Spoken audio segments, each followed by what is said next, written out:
Olá, seja muito bem-vindo ou muito bem-vinda a mais uma aula de Direito Penal. Eu sou o professor Paulo Henrique Helene e nesse encontro você vai aprender comigo o conceito de crime. Nós vamos estudar a definição legal de crime, o conceito real de crime, o conceito formal, o conceito material e, para arrematar, o conceito analítico do delito. Vamos juntos?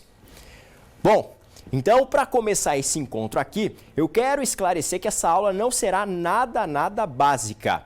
Eu vou esmiuçar com você mais para frente o conceito analítico do delito. E isso é muito importante para você compreender como é que está estruturada a teoria do delito nos livros de direito penal. Mas antes de chegar lá, eu quero começar com uma definição que, inclusive, eu já tratei em uma aula que tem aqui no canal. É a definição legal. Afinal de contas, o que a lei diz para nós sobre o crime? Você se recorda? Olha aqui comigo na lousa. Lá no artigo 1º da Lei de Introdução ao Código Penal, tem-se a seguinte redação. Considera-se crime a infração penal que a lei comina a pena de reclusão ou de detenção, quer isoladamente, quer alternativa ou cumulativamente com a pena de multa. E aí, esse mesmo dispositivo apresenta para nós a definição do que seria uma contravenção penal, que é uma infração penal a que a lei comina isoladamente a pena de prisão simples ou de multa, ou ambas de forma alternativa ou cumulativa. Então, nesse artigo 1º aqui da Lei de Introdução ao Código Penal, você encontra a definição legal do que é o crime. Nada mais é do que uma espécie de infração penal a que a lei atribua para quem pratique isso uma pena de reclusão ou de detenção. E isso pode aparecer de forma conjunta ou não com a pena de multa. Se você quer entender mais sobre as diferenças entre os crimes e as contravenções, eu vou deixar um card aqui com uma aula relacionada a essas diferenças. Naquela aula a gente faz um quadro comparativo elencando o que a doutrina aponta que diferencia os crimes das contravenções. Afinal de contas, são questões diferentes, por mais que sejam espécies de um gênero maior, que são as infrações penais. Beleza? Então, esse é o conceito legal do delito. Não tem nenhuma dificuldade até aqui. Agora eu quero te apresentar uma definição que é pouco usual. Por que é pouco usual, professor? Essa definição real aqui é uma definição que aparece no livro do professor Juarez Cirino dos Santos. Isso quer dizer que nos outros livros de direito penal, eles não costumam fazer menção a essa definição real. Afinal de contas, o que é essa definição real? Essa definição aqui, você vai perceber pela leitura da citação que eu vou te mostrar, ela tem um cunho criminológico, então tem base na criminologia, que é uma ciência penal, paralela aí ao estudo do direito penal, mas que está absolutamente interligado à nossa disciplina. Então, eu acho de grande valia você anotar isso no seu material. Então, conforme leciona o professor Juarez Cirino dos Santos, que afinal de contas é um grande criminólogo, as definições reais explicam a gênese da criminalidade, abordada conforme dois modelos de criminologia.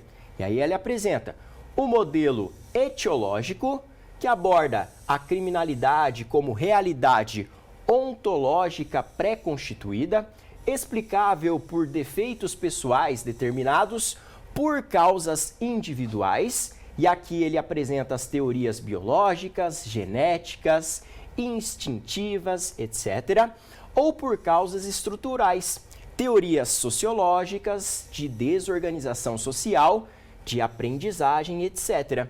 E também pelo modelo político. O modelo político, ele explica a criminalidade como criminalização, o crime como um fenômeno social criado pela lei penal, o criminoso como um sujeito produzido pela justiça criminal que reprime os setores mais oprimidos das sociedades fundadas na relação capital-trabalho assalariado. Você percebe, então, a partir dessa citação, que isso aqui tem uma visão muito crítica da leitura que se faz acerca do crime.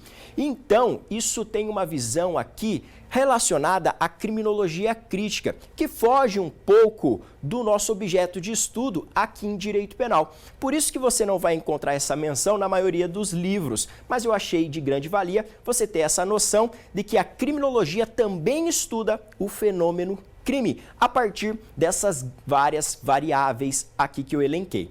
Vamos lá, que agora eu quero trabalhar com vocês um ponto que realmente aparece nos livros de direito penal, que toca a definição formal ou conceito formal de crime. Gente, a definição formal de crime é muito simples. Se você quiser anotar de forma mais simplificada ainda, tenha em mente que o crime é definido de forma formal como a mera violação da norma penal. Crime é a mera violação da norma penal. E aqui eu trago uma citação do professor Juarez Cirino dos Santos, que ele coloca que as definições formais mostram o crime como violação da norma penal respectiva. Por exemplo, o homicídio como violação da norma não deves matar. Para complementar, eu trago uma citação aí do professor Luiz Flávio Gomes. E ele vai dizer para nós, em outras palavras, que delito do ponto de vista puramente formal é o que o Estado descreve literalmente na lei como tal. A exemplo aqui, ele traz o homicídio, matar alguém. E nesse artigo de lei, o legislador descreve o delito de homicídio. Em outras palavras, pessoal, para ficar mais fácil ainda de você compreender isso, se você saca um revólver e atira numa pessoa, isso se enquadra na lei como crime? Então aqui a gente já tem a definição formal, beleza? Então, se você matou alguém, esse comportamento, ele se subsume exatamente a essa previsão que eu acabei de citar, matar alguém. E aí, de forma complementar, o professor coloca que para se praticar o crime formalmente, então o agente precisa realizar a conduta descrita na lei pelo legislador, violando desse modo a correspondente norma penal. E esse postulado formal, ele tem tudo a ver com o que você já viu com relação ao princípio da legalidade. Princípio este que inaugura o Código Penal e que também aparece no texto constitucional. Lembra lá da dimensão da legalidade? Que não há crime sem uma lei anterior definindo aquele comportamento como criminoso. E também não há uma pena sem uma lei anterior definindo a sanção pertinente aplicável naquela hipótese. Fácil? Então, essa é a dimensão formal. Você pode chamar de conceito formal ou definição formal do crime. No entanto, ela não aparece sozinha. Você tem que cuidar porque a doutrina complementa esse conceito formal com o conceito material. Professor, o que é o conceito material? Olha aqui. O conceito material, de acordo com o Juarez Cirino dos Santos, nós temos o seguinte: eles mostram o crime como lesão do bem jurídico protegido. E aí ele traz, por exemplo, que num homicídio, aí nós temos a destruição da vida humana. Então perceba, o conceito formal, ele diz respeito à mera violação da norma penal. Agora o material, ele vai falar sobre uma ofensa ou um perigo de lesão ao bem jurídico. Perceba que no homicídio, você tem ali a destruição da vida humana, que é o bem protegido pela norma penal. Entendeu? Então você começa a perceber aqui comigo que o conceito formal não exclui o conceito material. Inclusive, eu já vi isso ser objeto de questão de prova, seja concurso público ou exame de ordem. Para complementar no seu material, mais um ponto aqui que eu destaco, que o mais difundido conceito material de crime é o que enfoca como fato ofensivo, grave, desvalioso a bens jurídicos muito relevantes. Ele realça seu aspecto danoso, sua danosidade social, e o descreve como lesão ou perigo de lesão ao bem jurídico relevante. Crime, portanto, seria o fato humano,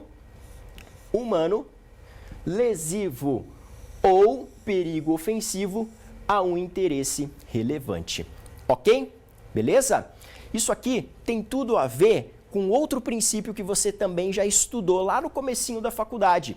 A gente estuda lá o princípio da ofensividade, que tem tudo a ver com essa dimensão material que nós acabamos de analisar. Então guarde, em resumo, o seguinte, que o conceito formal é complementado pelo conceito material. Eles não se excluem. E a partir dessas duas definições, nós podemos arrematar, em resumo, no caderno, o seguinte, que crime, em suma, é a realização do fato descrito na lei, então o aspecto formal, mais a consequente lesão ou perigo de lesão ao bem jurídico relevante. Professor, mas me dá um exemplo prático disso aqui. Pensa aqui comigo. Se eu vou, por exemplo, em um supermercado e de lá subtraio da prateleira um chocolate e saio sem pagar. Nesse caso aqui, perceba que o meu comportamento ele se amolda perfeitamente ao crime de furto, que está estampado lá no artigo 155 do Código Penal. Todavia, você tem que tomar cuidado. Por quê? Porque por mais que se amolde perfeitamente a subtração, que é o tipo penal, nós não vamos cogitar, nesse meu exemplo, uma ofensa relevante ao bem jurídico. Você deve estar se recordando, nesse momento, do princípio da insignificância, não é mesmo? E aí você sabe que o princípio da insignificância, ele vai dizer, já que não tem ofensa relevante ao bem jurídico, porque um chocolate que vale lá R$1 frente ao patrimônio de uma grande rede de supermercados, isso é bagatela, isso é ninharia. Portanto, nesse caso não haverá responsabilidade penal. Então perceba que o conceito formal e o material, eles se completam para a gente trabalhar com responsabilidade penal propriamente dita. Fácil? Tudo bem até aqui? Essas definições são bem simples. Agora eu quero avançar para um ponto que vai ficar um pouco mais sofisticado, mas que vai te ajudar muito. Então eu vou procurar ser o mais didático possível. Lembrando que se você quiser adquirir o material dessa aula, você pode encontrá-lo aqui na descrição do vídeo. Vamos agora inaugurar o estudo do conceito analítico. Vem aqui para a tela comigo. O conceito analítico, nós também podemos chamá-lo aí, e isso varia de livro para livro, como conceito dogmático, conceito científico, conceito operacional, conceito doutrinário. Eu também já vi menção a um conceito estratificado de crime. Professor do céu, tudo isso é para falar da mesma coisa? Sim, se você pegar os livros de direito penal, cada autor prefere uma nomenclatura. A mais usual é conceito analítico. E aí você percebe o seguinte, bom, ele vai ser diferente então dos outros que a gente já estudou? Sim, porque aqui a ideia é você fragmentar o crime e estudar os elementos que integram o crime. E aí, aqui eu lembro de uma passagem do livro do professor Eugênio Raul Zaffaroni, porque ele fala que o nosso trabalho nesse momento, ele passa a ser como se fosse de um geólogo.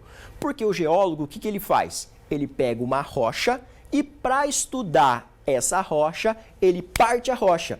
E aí ele estuda os fragmentos, as pequenas estruturas. E é exatamente isso aqui que a gente vai estudar. A gente vai pegar o crime e vai desmembrar e estudar quais são os elementos que integram, então, esse fato punível. E se você, por exemplo, identificar que falta algum desses elementos, por via de consequência, não haverá responsabilidade penal. Então esse aqui, sem sombra de dúvidas, é o ponto mais importante da teoria do delito.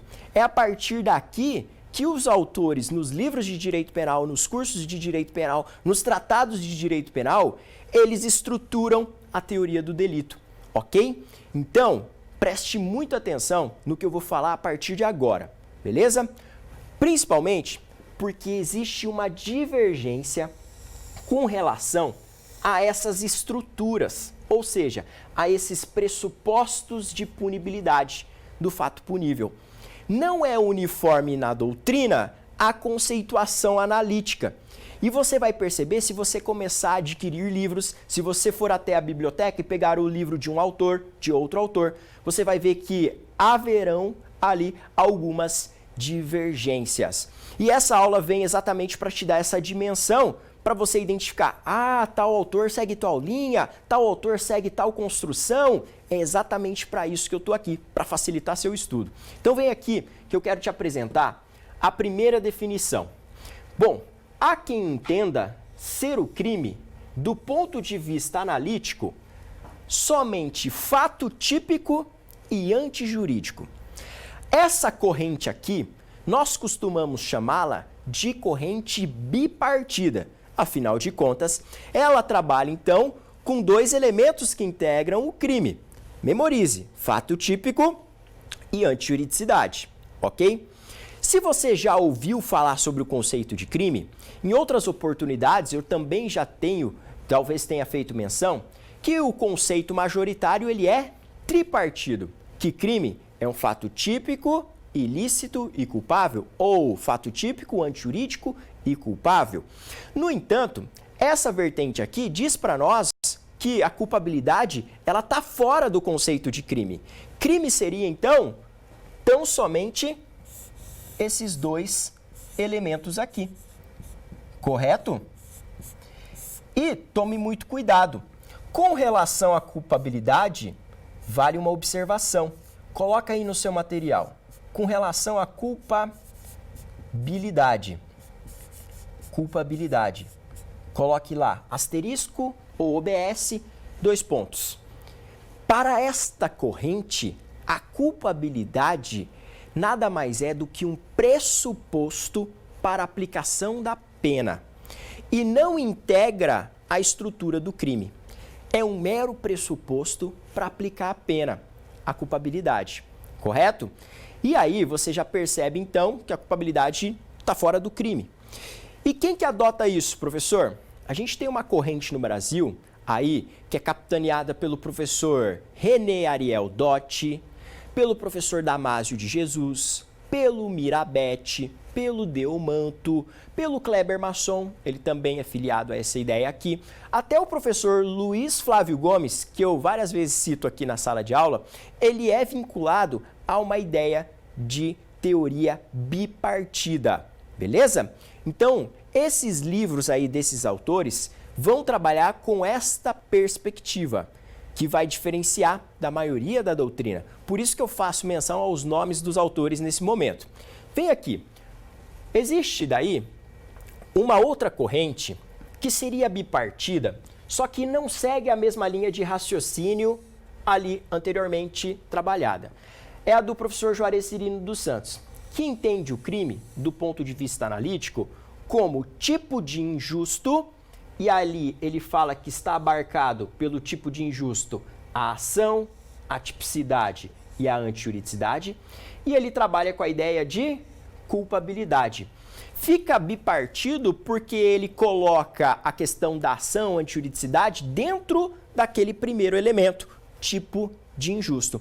Então, se você adquirir o livro, por exemplo, do professor Juarez Cirino dos Santos, ele vai trabalhar por esta perspectiva, diferente das demais. Compreendido? Então, é uma observação que eu te trago aqui de forma complementar. Vamos lá. Próxima definição. Há quem entenda ser o crime, do ponto de vista analítico, aí um fato típico, antijurídico e culpável. Pessoal, sem sombra de dúvidas, essa é a corrente majoritária, tanto no Brasil como lá no direito penal europeu, como no exterior. E aí eu quero que você guarde que vão seguir essas orientações aqui, que crime é o fato típico, ilícito e culpável, quem? O professor Juarez Tavares, que é um grande penalista brasileiro. O livro do Rogério Greco segue essa linha aqui, do Guilherme de Souza Nucci, do professor César Roberto Bittencourt. No plano internacional, você vai ver, por exemplo, o Zaffaroni, até mesmo o professor Klaus Roxin, mas já eu vou te mostrar que no Roxin há uma diferença no tocante à culpabilidade, professor Jacobs. Então, a maioria dos livros de direito penal adotam esta perspectiva aqui. Fiz menção a alguns, mas a maioria dos livros de direito penal adotam. Inclusive, eu já vi cair em provas esta perspectiva aqui. cobrando do candidato, por exemplo, numa prova do Ministério Público, qual que é o conceito analítico majoritário aqui no Brasil. E aí a alternativa que sinalizava a resposta correta falava que é um fato típico, ilícito e culpável. Lembrando, tá, que eu estou falando ilicitude, mas ilicitude é sinônimo de antijuridicidade. E no momento oportuno você também vai estudar comigo esse assunto, ok? Então eu quero que você guarde que majoritariamente esse conceito analítico ele é definido de forma tripartida. Tripartida. Beleza? Tanto no direito brasileiro como no direito europeu, certo? E aí você pode estar se perguntando, pô, professor, mas o que se diferencia em relação a esse modelo tripartido para aquele bipartido que você citou uma série de autores? Alguns livros aqui no Brasil, eles costumam trazer aí um capítulo dedicado a essa questão. E eu acho relevante trazer isso aqui para você. Porque esses autores que eu listei aqui, eles são muito famosos. Todos eles são muito famosos e respeitados. Acontece o seguinte, por que que quem adota o bipartido tira a culpabilidade de fora do conceito de crime e quem adota o modelo tripartido fala que a culpabilidade integra o conceito de crime? A diferença aqui, pessoal, e a crítica que os tripartidos aqui, os autores que defendem essa dimensão que a gente acabou de ver por último, fazem é a seguinte. Lembra que você anotou no seu material? A culpabilidade ali, no modelo bipartido, é um pressuposto para aplicar a pena? Correto. Para aquela dimensão é isso. Qual que é a crítica que esses autores aqui fazem? Gente, isso não faz o menor sentido. Por que que não faz o menor sentido? Porque se você pensar que a culpabilidade é um pressuposto para você aplicar a pena, não faz sentido. Porque o fato típico também é um pressuposto para você aplicar a pena. A antijuridicidade ou ilicitude também é um pressuposto para você aplicar a pena. Logo, a culpabilidade também é um pressuposto para você aplicar a pena. Logo, ela faz parte do conceito de crime.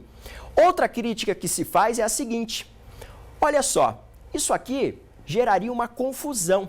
Porque se você pensar num adolescente que vai lá, por exemplo, e mata outra pessoa, se você olhar para a ideia bipartida, você vai falar que esse adolescente ele realmente praticou um crime.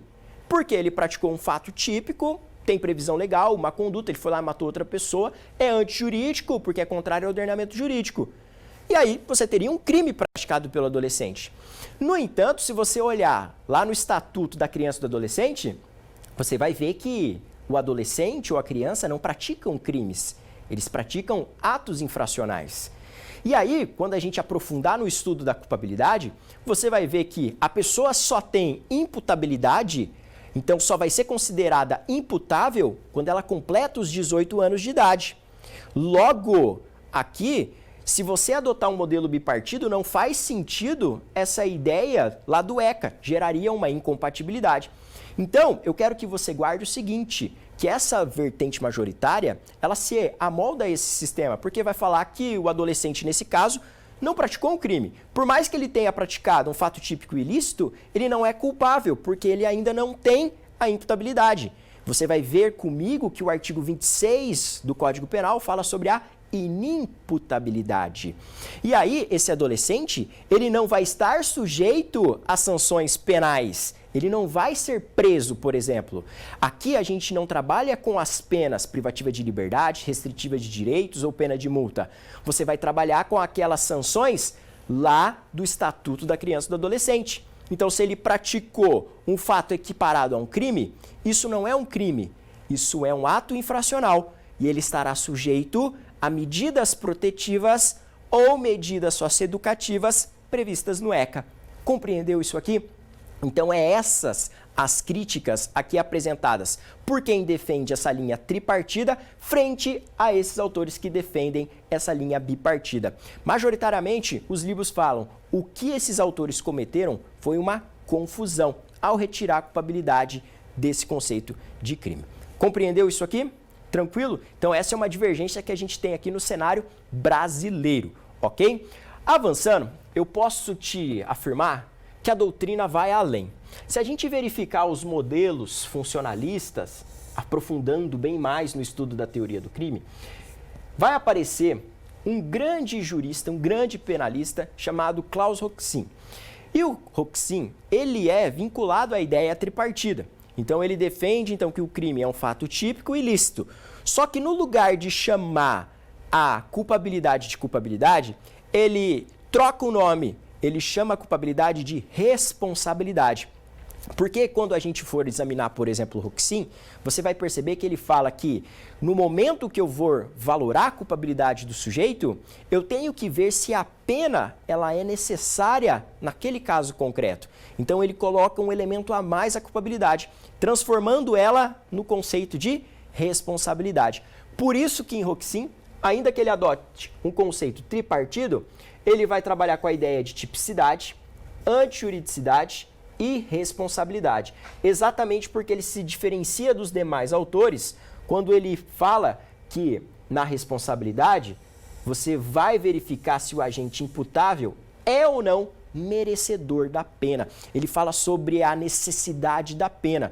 Ele traz a teoria da pena aqui para dentro da teoria do crime. É algo bem sofisticado, mas nós vamos ter um encontro próprio para estudar Roxin.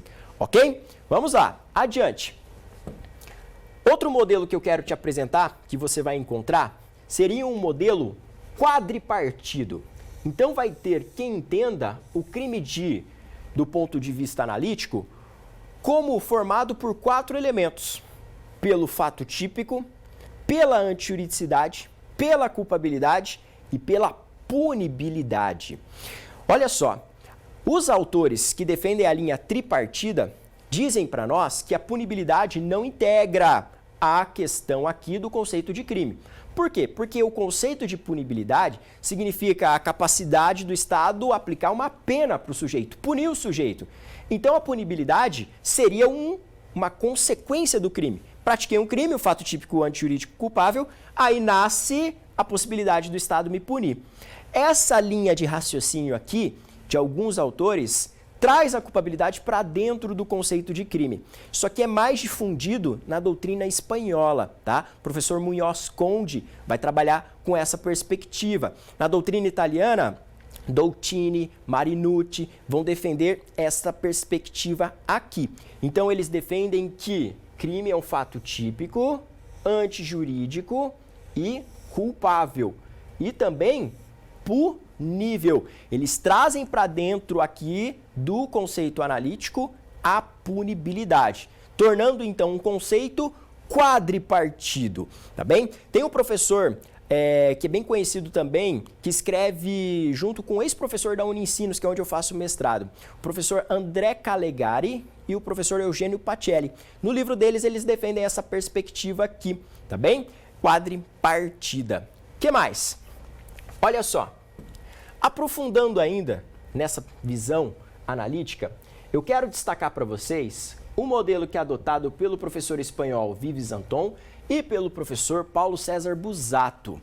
Olha, a gente vai ter uma aula para estudar qual que é a proposta desses autores aqui, porque isso aqui já é algo bem mais vertical e não é uniforme na doutrina. Então, muitos autores, se você, por exemplo, pegar o livro do Guilherme de Souza Nucci, o livro do Luiz Regis Prado, esses autores que adotam a vertente tripartida, eles criticam isso aqui, tá bem? Eles vão falar que esses sujeitos aqui reembaralham a teoria do crime, mas não tem nada a acrescentar com o modelo significativo. No entanto, a gente aqui vai discordar, ok? Por quê? Esses autores, eles trabalham com a ideia de filosofia da linguagem relacionada ao direito penal. E aqui você vai encontrar um modelo significativo.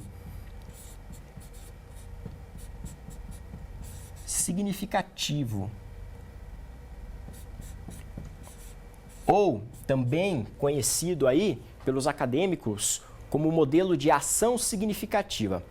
E eles reestruturam a teoria do crime de forma quadripartida.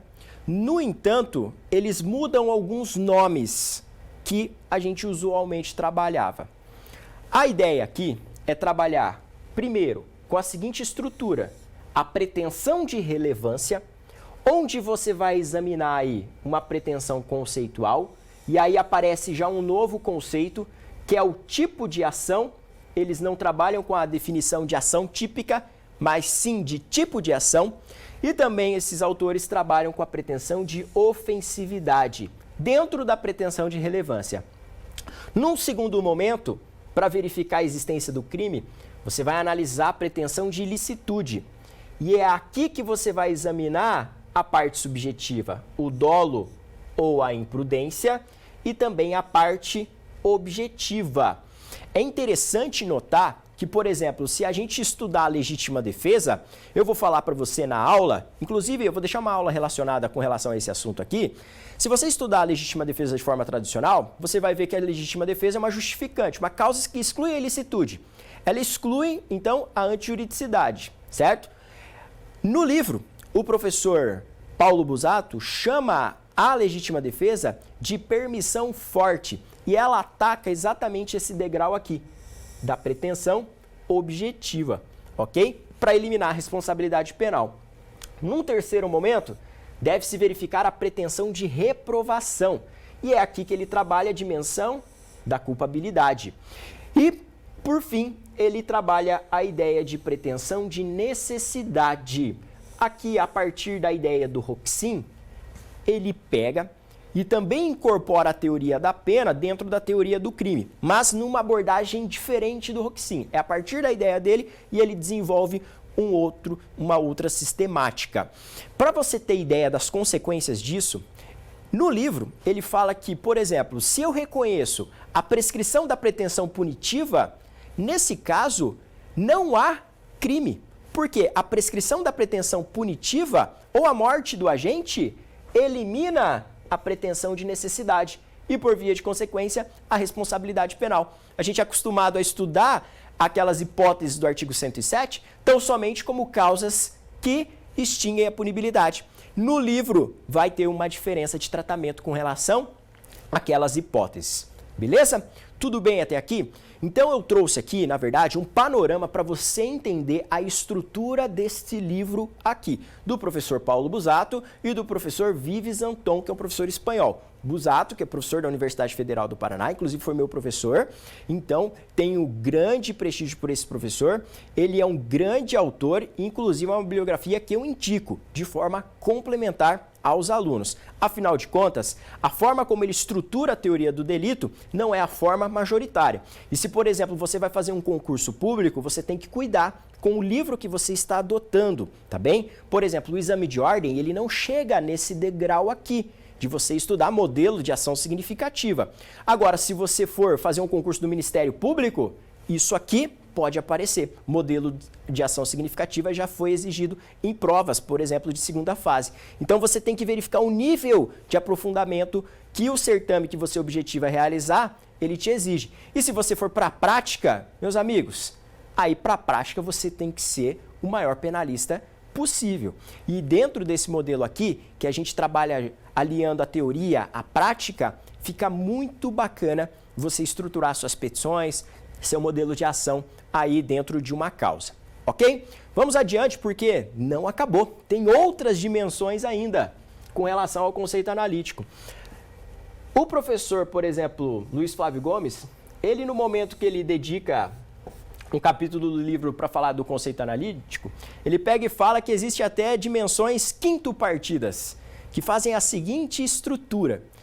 Separam a conduta do fato típico e trata-se então de um elemento próprio, e aí coloca embaixo a tipicidade, daí vem a antijuridicidade, a culpabilidade e a punibilidade. Todavia, esse modelo aqui dos modelos apresentados é o minoritário, ok? Então, é o menos aí adotado pelos autores atualmente, ok? Tranquilo? Então, você viu comigo o quê? Um modelo bipartido, mas pela linha do professor Juarez Cirino dos Santos, influenciado por autores neocantistas, autores alemães. Você viu o modelo que é majoritariamente adotado, que é o modelo tripartido.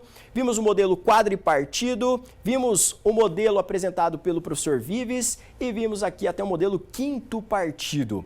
Mas, em arremate, guarde, se você está trilhando seus primeiros passos, se essa aula não ficou tão clara para você até agora, guarde que a corrente majoritária no Brasil e no exterior é a tripartida. Logo você vai ver eu falando em várias oportunidades aqui ao longo dos nossos encontros que crime é um fato típico, antijurídico e culpável. Lembrando que antijuridicidade é sinônimo de ilicitude. E o professor Nutt define muito bem essa ideia aqui, que é uma citação que eu quero que você anote no seu material. Olha só, trata-se, então, o crime de uma conduta típica, antijurídica e culpável. Vale dizer, uma ação ou omissão ajustada a um modelo legal de conduta proibida, que é a dimensão de tipicidade, em resumo, contrária ao direito de antijuridicidade e sujeito ao juízo de reprovação social incidente sobre o fato e seu autor, desde que existam imputabilidade, potencial consciência da ilicitude e exigibilidade e possibilidade de agir conforme o direito. Gente, a partir da leitura dessa citação aqui, você pode, então, estruturar no seu material qual que vai ser o nosso passo a passo daqui em diante. Se você verificar comigo aqui no conceito analítico, você vai perceber o seguinte, que a partir de agora, nós vamos estudar, então, os elementos do fato típico, isto é, a conduta, o resultado. Você vai estudar aqui dentro do fato típico o nexo de causalidade, e também vai estudar a tipicidade. A partir do modelo majoritário, você ainda verifica que a conduta ela pode ser uma ação ou uma omissão dolosa, e aqui a gente estuda o dolo, ou culposa, e aqui aparece a ideia de culpa. No degrau da antijuridicidade, você vai perceber que a definição de antijuridicidade é de contrariedade. Nesse ponto aqui, a gente estuda então as justificantes, as causas que eliminam a antijuridicidade. Como, por exemplo, fora da lei, nós encontramos o consentimento do ofendido e na lei, a legítima defesa, o estado de necessidade, o estrito cumprimento do dever legal e também a gente encontra o exercício regular do direito. E no degrau da culpabilidade, a gente estuda a imputabilidade, a potencial consciência da ilicitude e também, o último elemento, a exigibilidade de conduta diversa. Então, qual que é a nossa tarefa a partir de agora? A gente vai desmembrar esse conceito e estudar os fragmentos por fragmentos. É claro que, se houver divergências, conforme eu trouxe aqui, vários autores, cada um faz uma abordagem, isso eu vou trazer para dentro das nossas aulas, ok? Então, fique tranquilo. Essa ideia de eu dividir aqui esse ponto, eu estruturar a aula até aqui nesse viés, te apresentando as várias dimensões de conceito analítico, é para você se situar quando, por exemplo, você pegar um livro de direito penal. Saiba que aquele autor adota tal modelo, aquele autor adota um modelo que não é majoritário e assim por diante. Compreendido? Então, com isso, a gente finaliza mais uma aula de direito penal. Eu espero que você tenha gostado, que essa aula tenha sido muito proveitosa para você. Esmaga um like aqui embaixo, deixa seu comentário, conta para mim qual livro que você tem utilizado como material de apoio aí na sua trajetória acadêmica. E eu te espero na próxima aula de Direito Penal.